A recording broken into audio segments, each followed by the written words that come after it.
À l'issue du sommet des ministres des Affaires étrangères du G7, le Canada et les autres pays membres ont appuyé la proposition américaine d'un cessez-le-feu en Ukraine, mais la Russie pose encore des conditions, dont le retrait des troupes ukrainiennes de la région de Koursk dans l'ouest du pays, dans l'ouest de la Russie. Et par ailleurs, la ministre des Affaires étrangères, Mélanie Joly, a de nouveau servi un avertissement aux Américains. La souveraineté du Canada n'est pas négociable. Mes collègues sont ici au pays, donc ils sont ici, puis ils reconnaissent la souveraineté de l'État canadien à un point, c'est tout, là. Puis j'ai eu aussi beaucoup de soutien de la part de mes collègues européens et européennes. Donc, pour moi, c'est même pas une question qui devrait être discutée. Vous venez ici, vous êtes chez nous, vous nous respectez, un point, c'est tout. Alors, on en discute avec Anne Léhy, ex-ambassadrice du Canada en Russie. Bonsoir, Madame Léhy. Bonsoir, Catherine. Commençons par le dossier de l'Ukraine, dossier important, évidemment. Est-ce que Poutine veut véritablement un cessez-le-feu ou est-ce qu'il tente un petit peu d'acheter du temps, comme on dit? Il tente certainement d'étirer la sauce. Et c'est à peu près le constat unanime fait partout. On peut dire que le président Zelensky a très bien joué ses cartes. Il en a, malgré tout. Lorsqu'il y a eu la rencontre avec les Américains pour préparer sa proposition. Il a appelé ça une proposition, c'était pas seulement des idées, des concepts. Donc, il a fait une proposition qui a été mise, présentée aux Russes. Et les États-Unis ont appuyé Zelensky. Et là, on attend le retour des Russes. Et c'est clair que ils vont tout faire pour retirer les négociations. Il va y avoir des discussions sur des détails, encore plus de détails, et finalement, ça va s'étirer pour permettre à la Russie de faire des gains sur le terrain. Ça, c'est assez clair. Mais est-ce qu'ils vont faire des gains? Parce qu'ils n'en font pas tout le temps en ce moment non plus. Écoutez, je suis pas une grande spécialiste, mais comme la plupart d'entre nous qui suivons ça, on se fie aux sources qui proviennent, par exemple, sur les canaux Telegram de différents analystes ukrainiens ou russes. Et en ce moment, les Russes semblent se débrouiller assez bien. Bon. Maintenant, qu'est-ce qui se passe exactement dans la région de Koursk? Il semble que les Russes ont repris un certain avantage. OK. Alors, vous venez de l'entendre, la ministre Joly est ferme. C'est pas la première fois qu'elle le dit, mais elle a aussi profité aujourd'hui de cette rencontre des ministres au G7 pour réitérer qu'il n'y aura pas de débat sur la souveraineté du Canada. Alors, pensez-vous que M. Rubio va porter ce message jusqu'à Donald Trump? Pensez-vous que ça va finir par se rendre à la Maison-Blanche? Je crois que la Maison-Blanche est déjà au courant parce qu'ils auront vu les quelques mots que M. Rubio a fait à la presse avant de partir de Charlevoix. Donc, c'est le constat. Oui, on reconnaît la souveraineté de la part de M. Rubio, mais M. Trump a d'autres idées et personne ne peut prédire quelle sera la prochaine déclaration du président Trump. Non, effectivement, même pas ses proches. Je crois que c'est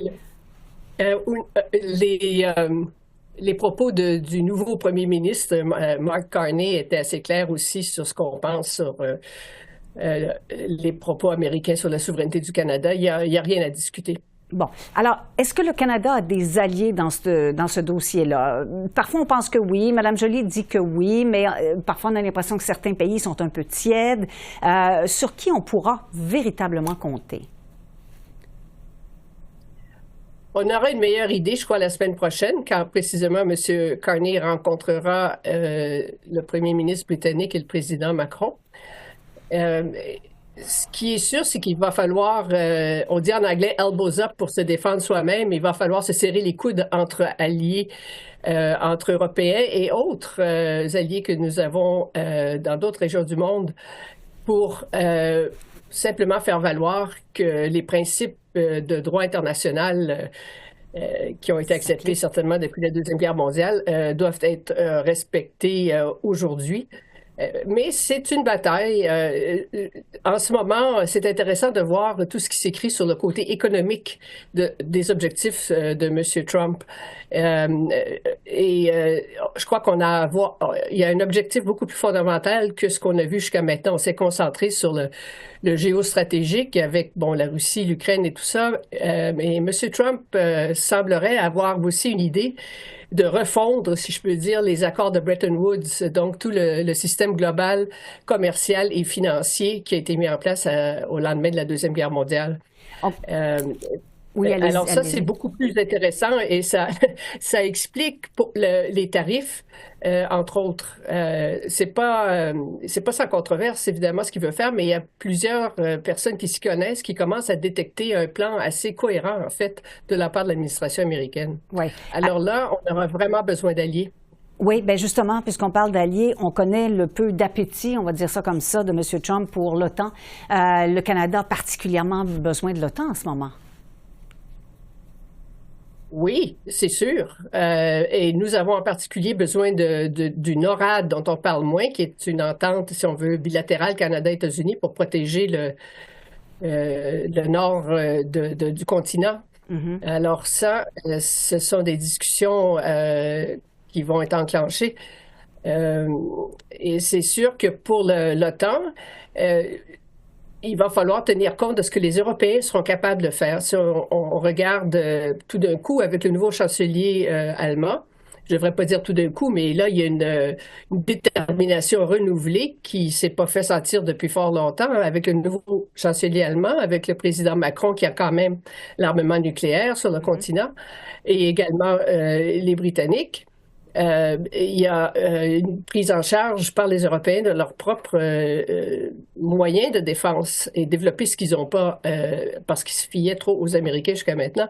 Alors, il y a beaucoup de choses en développement en ce moment. J'ai vu que les chefs de la défense et de la sécurité de l'Allemagne, de la France et de la Grande-Bretagne sont arrivés aujourd'hui à Washington pour des discussions. Alors, c'est difficile, sans suivre ça, d'être dans la salle, si je peux dire. C'est difficile de voir de quoi ils vont parler en détail, mais c'est clair que c'est tout à fait top of mind, pour reprendre l'expression en anglais. Oui, tout à fait. Et on apprenait hier que l'Union européenne va aussi imposer des tarifs sur certains produits américains.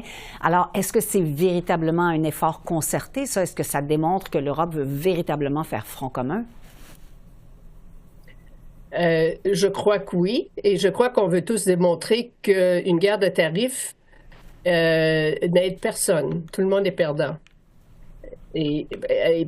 Alors, il y a un impact qui est décuplé quand plusieurs pays se coordonnent, ça c'est clair. Mm-hmm. Est-ce que ça aura un véritable impact sur les États-Unis, ça?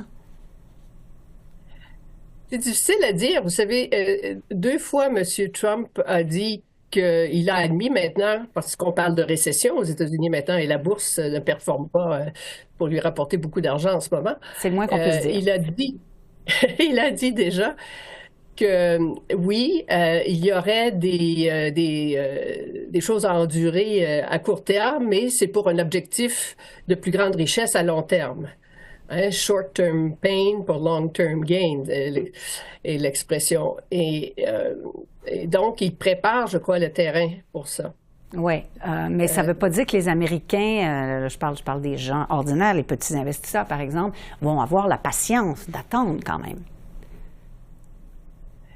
En effet.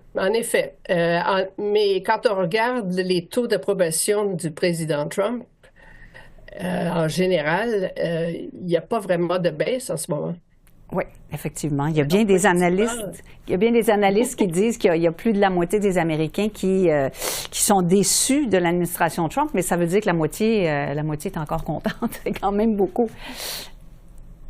Oui, effectivement. Mais je crois qu'aux États-Unis, la situation peut changer s'il y a une convergence de plusieurs éléments. Mm-hmm.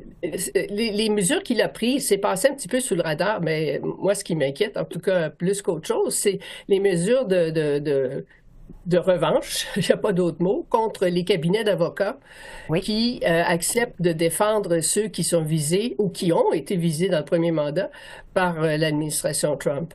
Il y a 2 très grands cabinets d'avocats américains qui sont vus retirer leur code de sécurité, leur accès à des édifices, etc., etc. Alors, on devrait, les gens qui suivent peut-être pas la bourse de près, mais ils sont peut-être pas riches, mais ils devraient s'inquiéter de ça. Oui, effectivement, le résultat, c'est effectivement que ces grandes firmes d'avocats hésitent maintenant à poursuivre. Oui, c'est-à-dire que le recours judiciaire, qui est à peu près le dernier recours que vous puissiez avoir, si quelque chose n'est pas correct vous arrive aux États-Unis, va devenir de plus en plus difficile et rare. Oui. C'est donc c'est un changement de paradigme dans la société américaine, ça. Oui, quelque part, la démocratie qui s'effrite quand même. Madame Leahy, merci beaucoup de nous avoir donné cette entrevue aujourd'hui. Merci à vous.